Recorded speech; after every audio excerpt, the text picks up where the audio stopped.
Oh, hello, dear customers. Welcome, welcome. I have been waiting for you. You know, since I've seen you last, I have received bags of mail asking about Malachi and why he doesn't travel with me, navigating the rockstar lifestyle of late-night paranormal AM radio. Well, that's because Malachi's home is here at Radio Rental. Getting him out of here is harder than giving him his bubble bath. Truly, I think he has agoraphobia or something. He literally won't go outside, ever. Huh. That's okay. We have installed several systems here to keep him fed and cleaned. I can also communicate via walkie-talkie when we can't be together. Malachi, come in, Malachi. Just hold on for a second. It takes him a little while for him to get his little paws over the... Oh, I read you loud and clear. Good work, Malachi. No, Malachi, you've had too many. Do not become addicted to pumpkin spice lattes. They will take hold of you and you will resent their absence. Malachi likes the pumpkin spice lattes, but like many this time of year, he overdoes it. He won't even touch his kibbles in the fall unless I drizzle a little pumpkin spice powder over them. What a diva. What? How dare you? Someone is very full of themselves today. You say that again, I'll sprinkle pumpkin spice over your rotting corpse. Sorry. Well, enough of this. You're here for the tapes, right? Roger that. Well, then tape number 1. Commence.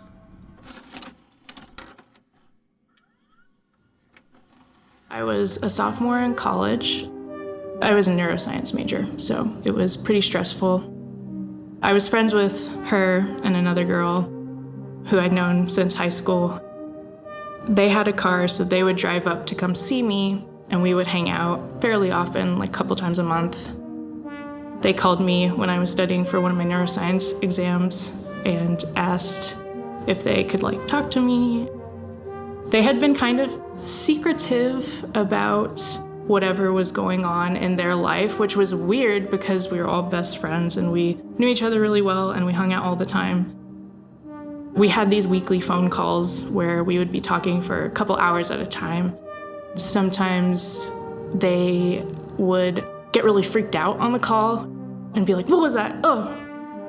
Just kind of jump, and I was like, "What?" And they were like, "Did you hear something?" And I was like, "Absolutely not, no."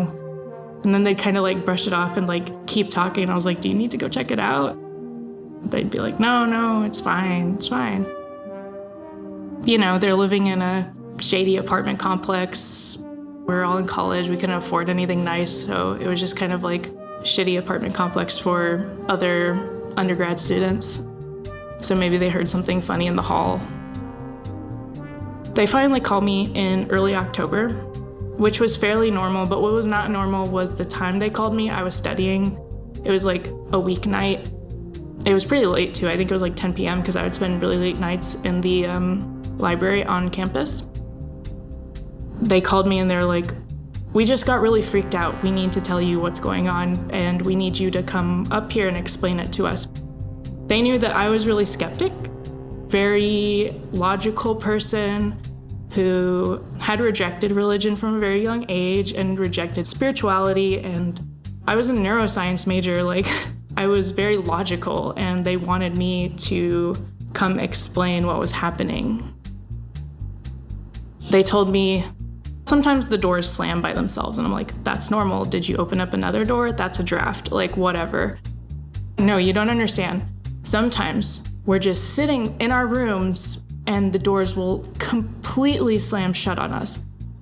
Nobody's moved, no other door has been touched, no windows are open, and it just happens. And then sometimes it'll happen when we're in the living room, the door will slam shut and it will lock." Which is very weird because in order to lock their bedroom doors, they had to use an electronic key that they tap on the door and it opens for them. I was thinking, okay, electronic issue. Sure, the door slamming by itself is kind of scary, but it's not abnormal. Okay, well, sometimes it does that, and then when we open the door, the entire room is messed up, everything's moved around. and our stuff is missing. Like our phone, if it was in the room, will be gone. Sometimes our keys will go missing. Sometimes our keys will switch.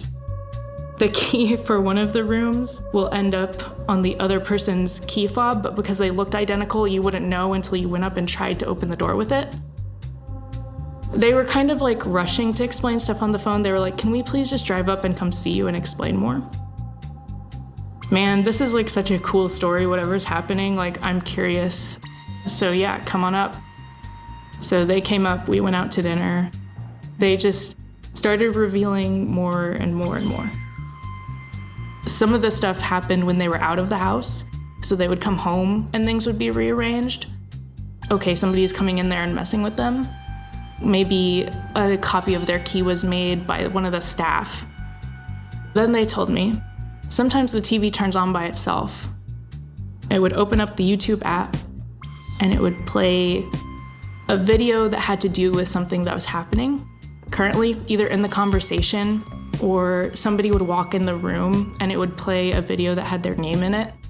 Theoretically, to explain this, somebody has to have eyes on your apartment, eyes inside of your apartment, is able to manipulate your Wi-Fi and hack into your Roku account and cue these YouTube videos to play at a certain time.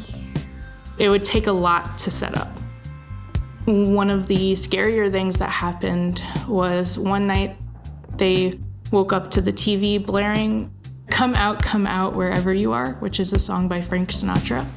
I am shaking. I guess honestly shaking. It is exactly 3 in the morning. Oh my God!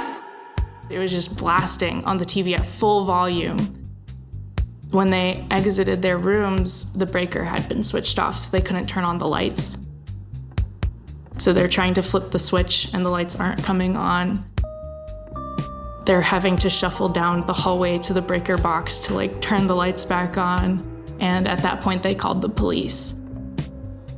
They were really afraid that somebody was coming into the apartment at that point and maybe messing with them. At first, I just thought that they were being kind of, I guess, silly. I was a little bit like dismissive. And they definitely were like, you're being an asshole right now for being this dismissive towards us because we're really scared. I guess that was really the trigger for me when they explained like, listen, you can't make fun of us because like we're really scared and this is a really scary situation that's happening. That's when it became more like, okay, I'm still intrigued and I'm still interested to see what this is, but I'm also a little bit wary and a little bit scared myself now if they're so scared. The easier theory is somebody's messing with you, but that's also the scariest theory. And that's really terrifying for somebody to come into your apartment, mess up your stuff, steal your stuff, hide it, turn on your TV. There was also a very scary theory for me, which was that they're making it all up and they're just trying to play a prank on me and that make me look dumb or whatever. But I never really thought that they would ever do that.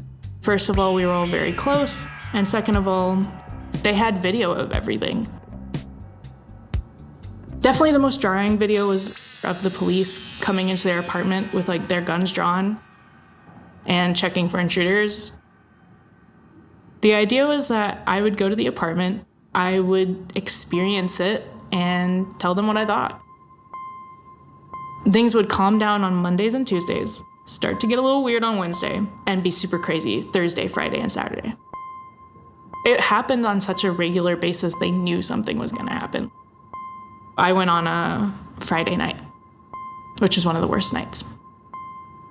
As a neuroscience major with a background in psychology, I was like, okay, I'm priming myself to be scared. Right now, I am setting up the stage for me to be scared and to expect scary things to happen. So I'm gonna be very skeptical going forward, and I'm gonna still take everything with a grain of salt, and I'm gonna try my best to be unbiased. I wanted to know exactly what was happening, and I wanted to help my friends. So we pulled up, and it looked like every other shitty apartment. It was very typical looking and not at all like a scary setting. Definitely wasn't like your old haunted house. They thought that it was definitely paranormal, whatever it was. I was planning to go to ACL. So I had like $300 in my wallet. I just remember having like all this cash on me and being really nervous. I was very protective of my wallet. I was like, okay, I gotta keep this within my sight. I can't lose this much money. I had my study stuff, so I was like still in hard classes, and it was like in the middle of midterms. So I went into one of their bedrooms and got out my stuff, and she was watching a K-drama. I got up to go to the bathroom. Even though I was very protective of my wallet, I was like, I'm gonna lay it on the bed where I can see it. It's gonna be on the bed right here. I'm gonna come back, it's still gonna be there. So I go to the bathroom, I come back, it is not there. What the fuck? Where's my wallet? She just got really like scared at that point. She's like, what do you mean, where's your wallet? Like, it was right there, I saw it, I was here. I remember seeing it, and I did not take it. I wouldn't think you would take it, but obviously I'm still very upset that it's gone. So we strip her whole bed, we're like looking for this thing, and we just can't find it. Eventually she's like, listen, okay, I know you're freaked out, and I totally get that. Just calm down, because it's gonna reappear. It always does this, it always takes something, and then it'll reappear by the end of the night, so don't worry, it'll come back. Okay, whatever, like I'm gonna try to let this wallet thing go. So I'm going to go get a drink of water from the kitchen. Again, I've never been here. I just walked up to a cabinet that was next to the sink, thought the glasses would be there, opened it, and sitting on the shelf right in front of my face is this mug that I owned. It was my mug. It had a cat face painted on it with like some flowers around it. That was my favorite mug. I used it almost every night. Like, it had been in my apartment the week before. They had not been in my apartment for several weeks. I just go, what the fuck? Logically, it wasn't possible for that mug to be there. What is it doing here? It is such a weird feeling to see something impossible. Of course, your brain tries to think, maybe they somehow got into my apartment and took it. All of the options are turning out to be very illogical. I held onto it and I shoved it in my backpack. I'm just thinking like, nope, no, I don't wanna even process any of this. Like, I'm starting to get worked up. I can tell I'm starting to get worked up. I'm just gonna experience what's happening and try not to pick it apart too much, because I am just losing it a little bit. It was around 11. We were getting ready for bed. They went to use the bathroom and their door slammed shut and locked itself, so they couldn't get back into their bedroom. And the door that had slammed shut and locked itself just kind of like slowly swung open. I think they were all kind of desensitized at this point. I'm like still shaking from adrenaline rush, still not understanding what's going on. Very upset that I can't explain what's going on except with these horrible different scenarios going through my mind. So I try to go to bed, and I can't. But I remember just seeing the alarm clock tick over, and it's 3 a.m., and in the hall, I hear the buzz of the TV turn on. The Frank Sinatra song started blaring, come out, wherever you are. It is so scary to be in a dark room and to have something just turn on by itself and start playing the creepiest song. I just remember being like, hey, get up, hey. And so finally she like wakes up and is like, what? Oh, it's happening. Oh, okay, yeah, whatever, this happens all the time. So are we gonna go out and like look? And she was like, yeah, I guess so. We come out and they're filming on their phones the whole time. And so she's recording. We're walking down the hall. The only thing that's on is the TV, and now it starts playing Simon and Garfunkel's Sound of Silence.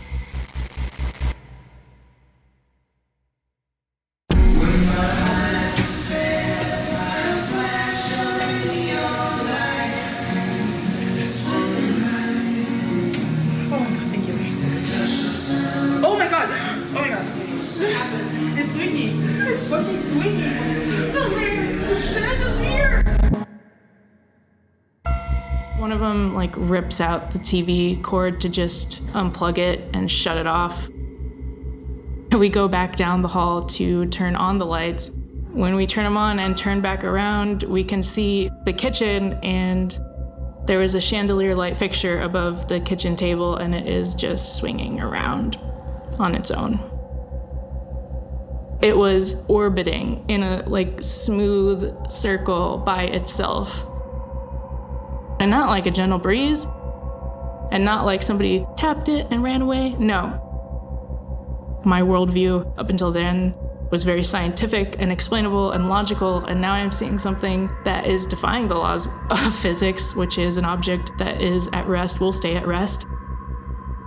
The fight trigger kind of went off in me, and I just started saying, okay, let's clean up everything. Let's just move past this.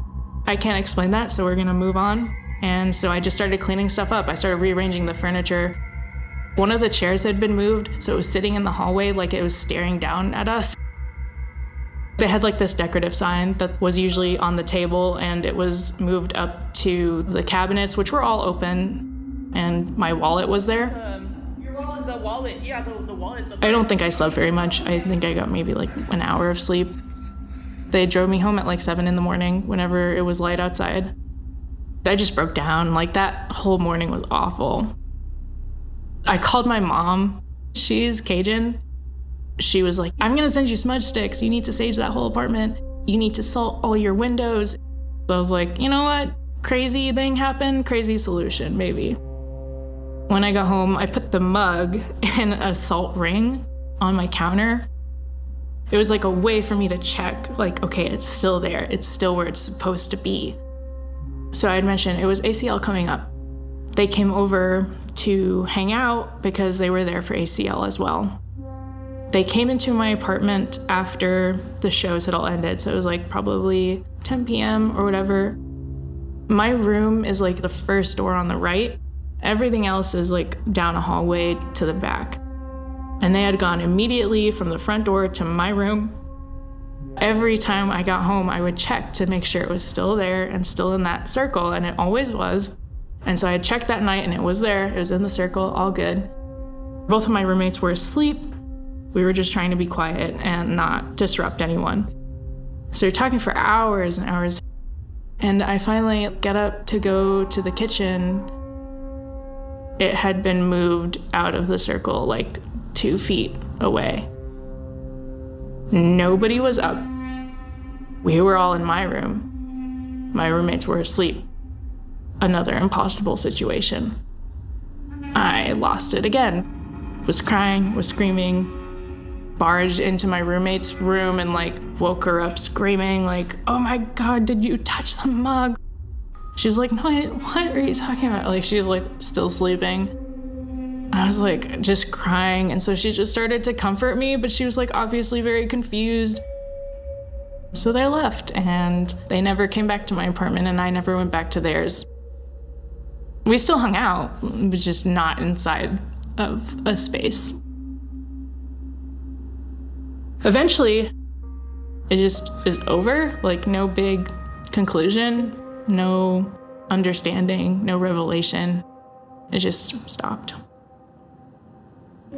Personally, I call it a few different things. I either say it was a poltergeist, which is the paranormal explanation for it. I hate that explanation though. Mostly I just like to think of it as something I can't explain, because I don't think that there is an explanation that I will like or that I will believe. It's just something unexplainable that happened.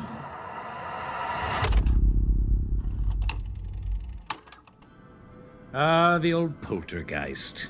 Tell me something. What is it about chandeliers and spirits and ghosts? Why don't they gravitate towards wall sconces or floor lamps or, I don't know, refrigerator bulbs? Anything but chandeliers. It's always the chandelier. Yawn. And now a quick word from our sponsors. Have you ever been to a Home Depot or a Lowe's or a Pop's local hardware store and thought, these tools just don't match my sparkling personality? Well, let me introduce you to Personalitools. Personalitools is the first ever boutique hand-tool emporium for tools that fit you on a deeper, more cosmic level. First, You'll take the brief Personalitools quiz to match up with your perfect tool. Me? I'm an all. Next, the quiz will match you with a color scheme according to your zodiac sign. I got standard gray. Then each month, you'll be sent a new tool in your personalized color, and there's more. This month only, Personalitools will throw in an extra one of your perfect match. That's 2 of the exact same tool for the price of 1, in case you lose one or something. I don't know. I'm not making this stuff up. So don't miss out on this limited time offer. Subscriptions are annual, and there's no canceling without a lot of annoying red tape. Time to work on those commitment issues. Personalitools. Time to grab your tool with pride. Time for the next tape. I'll see you on the other side. I was 16, so this was right around summer vacation for me. We had just recently moved into this new apartment. It was a 2-bedroom apartment, really small and dinky, and kind of in the middle of nowhere. It was kind of like an hour from basically anything, my friends, school. I was feeling pretty isolated, just kind of stuck home all the time. I started noticing some strange things happening around the house. There was a day when I wanted to make a sandwich, and I had just bought sandwich stuff a few days prior. And I went to go make a sandwich, and all the meat was gone. It wasn't in the trash, it wasn't stashed somewhere around the house. I remember that clearly because I had gotten ham, and my mom doesn't like ham, so I knew that she hadn't eaten it. I was like, did I just sleepwalk and eat all the meat? I had bought, a specific brand of chips, and they were gone way too fast, and my mom was at work all day, so she hadn't eaten them, and I hadn't eaten them, so it was just weird stuff like that. It was just little things. And then I went to bed like normal. Well, at first I thought I was dreaming. So I would be laying down, going to sleep, and this scratching would just start up. There was a couple times it happened when I was wide awake. I was reading a book or watching something, and it would start up. I think I avoided thinking of anything paranormal. It was definitely an odd sound, and so I was like, what is going on? My bed was against one wall. The scratching was on the wall across from me, kind of where my closet and everything was. The window wasn't very far off of the ground. Maybe something had gotten in when I left the window open. I thought that maybe something had gotten trapped in my closet. She never really heard the scratching. I would tell her about it, and she's like, oh, there's animals. We need to get an exterminator or something, call the landlord. We assumed it was rats or some sort of animal was trapped in our walls. It was just a singular scratching sound, a singular animal. Raccoon or something, maybe. So one day, I think maybe a couple weeks after the scratching sounded, I decided I was going to go through my closet and start pulling stuff out. I was going through my closet, I was pushing clothes aside and pulling bins out, and then I saw this metal handle sticking out of the carpet, and that's when I remembered that we had this crawl space that I had avoided since we moved in. Because, of course, crawl spaces are scary, and I was imagining, all these horror movie type things. So I immediately thought that the crawl space was where the sound was coming from, that an animal had gotten trapped there, that maybe the crawl space had led out to under the apartment or something. Right away, I realized that must be where the sound is coming from, and I actually wrapped my hand around the handle and was about to open it, but my gut was just screaming at me. Like when you're watching a horror movie and the lady's about to walk down into the basement or something, and you as the audience are screaming, don't go down there, you're gonna die. It was like my gut was the audience in that moment. It was like, don't open that. I left it alone and I waited for my mom to get home, and that's when I showed her it. I brought my mom into the room and I was like, I think it's coming from here. We need to, hire a person to come clear it out, whatever needed to be done. And then going to sleep, laying on my back, and I woke up to this sort of rolling sound. It wasn't a scratching sound. It took me a few minutes to register that I was even awake. You wake up in the middle of the night, but you're not startled or anything. You're just like, why am I awake right now? I realized that I was awake, and I was like, what just woke me up?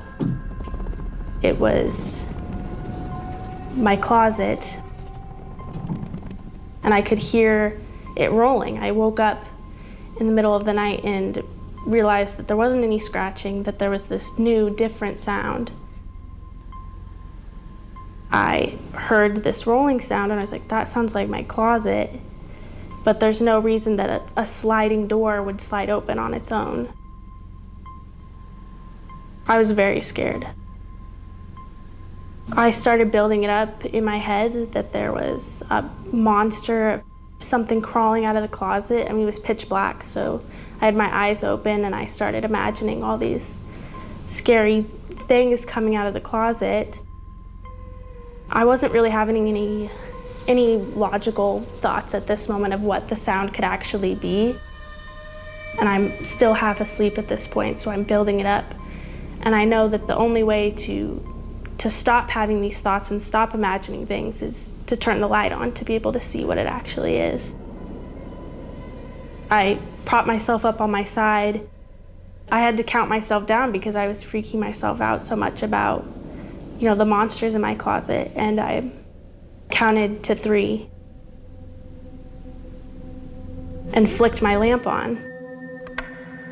My eyes immediately went to the closet, of course, because that's where the sound was coming from.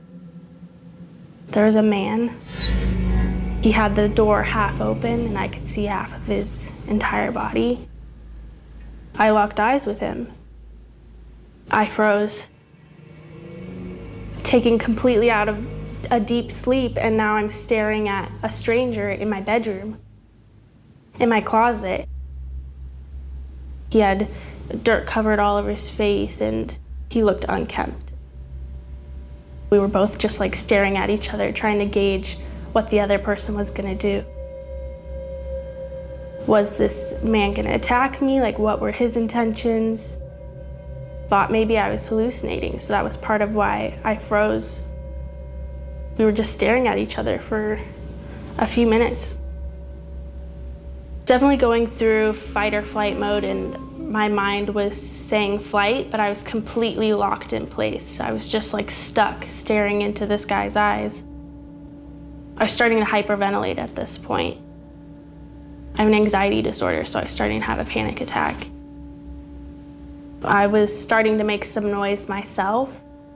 He actually started to move and respond to me. Once he moved, I knew that it was real. He lifted one of his fingers to his face, and that kicked me into full flight. Like, I was no longer frozen because him moving made it real.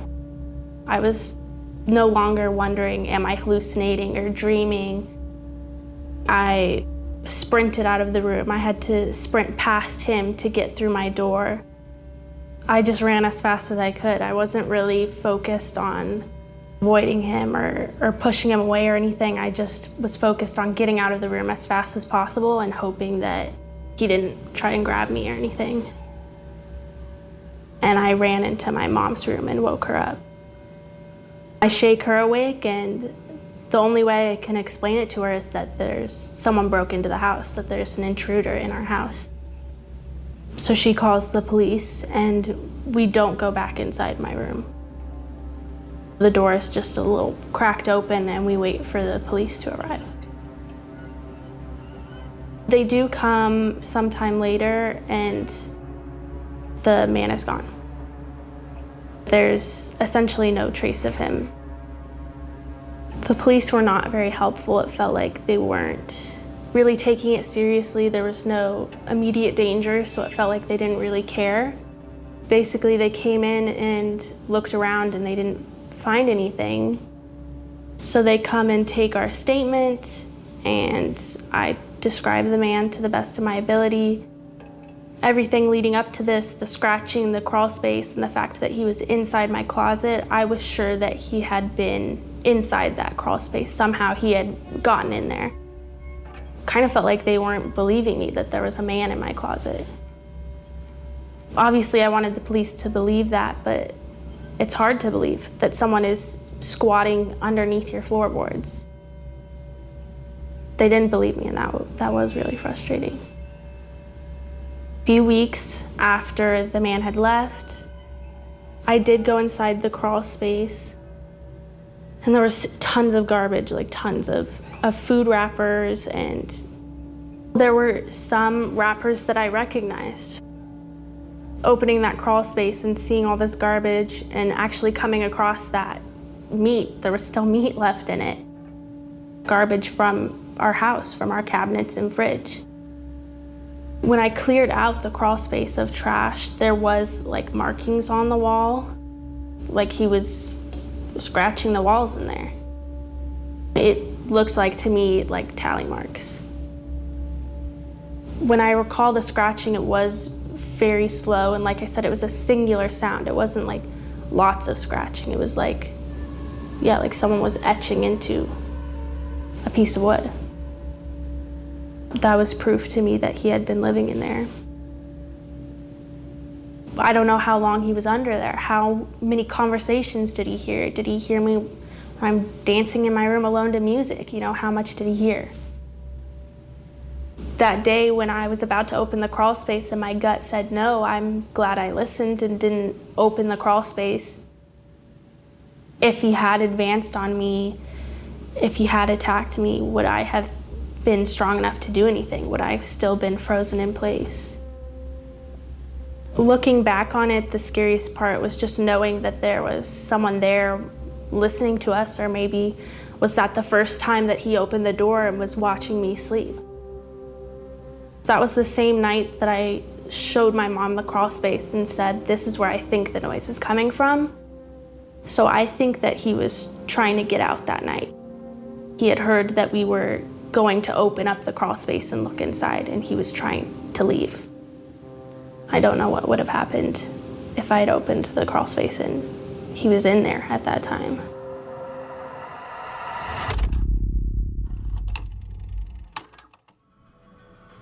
Well, what did you think of that one? Oh, so creepy. So scary. Can you imagine? And perhaps, listener, you're thinking, well, what about you, Terry? Well, yes, sure, I've camped out in random houses before, but I always made sure they were empty first. I'm not a monster. Malachi, no one asked you. God damn it, Malachi! He really does get quite cranky without his pumpkin spice. Pumpkin spice dependency tears families apart this time of year. People don't talk about this enough. Well, that's all the time we have for today, but please come back again next time and spend spooky season with us here at Radio Rental. Malachi, that's it. I'm deleting your Starbucks app. Radio Rental is created by Payne Lindsay and brought to you by Tenderfoot TV. Executive producers Payne Lindsay and Donald Albright. Hosted by Rainn Wilson as his character, Terry Carnation. Produced by Payne Lindsay, Mike Rooney, and Meredith Stedman. With additional production by Eric Quintana. Written by Meredith Stedman. Additional writing by Mark Lachlan. Sound design by Cooper Skinner.